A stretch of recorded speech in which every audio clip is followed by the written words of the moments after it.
Hi there, Clint Lisa from True Space Inspections. With spring just around the corner, I want to give you a couple of tips on how to avoid a basement flood. First tip you want to do is making sure that the water is draining away from your house. Here we can see that this downspout is in good condition, nice there, no cracks. It's discharging away from the house. You have the splash pad down here that's sloped away.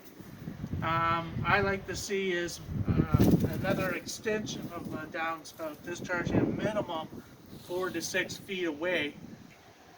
This helps with the water not coming back to the foundation and causing the water pool right against your foundation. And that's where it's going to find little cracks, uh, an entry point into your basement, and then you have a basement flood. So one good tip is make sure your water is drained away. You don't have any blockage in your downspouts. Nothing's blocking it down from the splash pad away. Or keep it clear of the snow. Now we're going to look at problems that you can want to focus around your house. One problem I see here is a nice buildup of water here. That could be because the gutter is blocked by either leaves, twigs that you didn't clean out by the fall. The water can't get out, so it's going to build up there and then overflow off the gutter. From there, it'll just travel and flow into a nice ice formation here. When it comes to spring and a little bit towards the summer where you get those nice warmer temperatures, all of this is going to melt. It's going to travel back to your foundation, and from there it's going to try to find little cracks and all that stuff to enter your basement. So you want to watch out for that. You want to make sure your gutters are always clean, you don't have any ice buildup, and then another reason here is you see again a nice little blockage here. Water is going to find an entry point, or sorry, an exit point. Here it's going to travel down the gutter. So there might be a blockage up at the top by the gutter there. One thing I do kind of like about seeing here that a nice extension of downspout here. So it's discharging minimum 4 to 5 feet away from the house, which is good.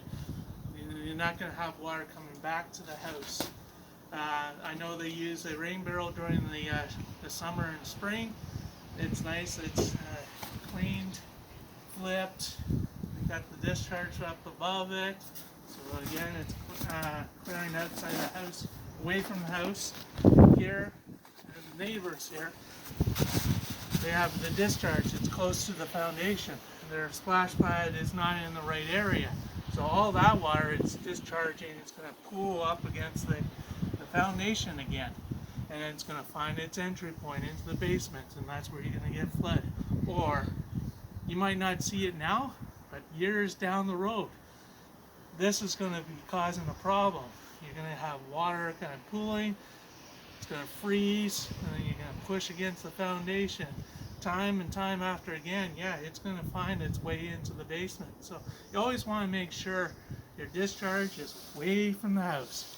That's why they have swales between houses or at the back of the houses where the water comes off the roofs, drains down to the ground, drains through the swell and away from the house. So you want to make sure you always have good water management. Keep it away from the house. Other thing you want to watch for when it comes to the spring warmer temperatures is to make sure your sump pump is clean. You want to do a yearly maintenance on that. Make sure the electrical is working, have it turned off before you do the cleaning. Make sure the sump pit is all clean from debris. You're going to get the finer touches of dirt getting into your, down by your weeping tile.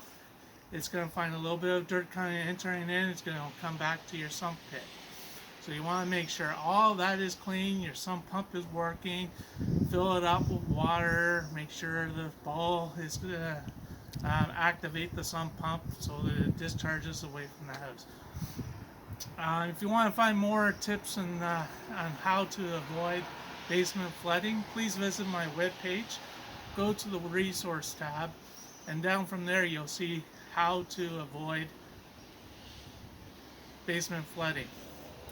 That is a nice PDF that I got from the Canadian Mortgage Housing Corporation. So please take a look at that. This is a good time to find these problems right now. And then when it comes to spring and fall, fix those areas, fix your lot slopeage, fix your downspouts so you don't have this problem again when it comes to the next spring. Thank you.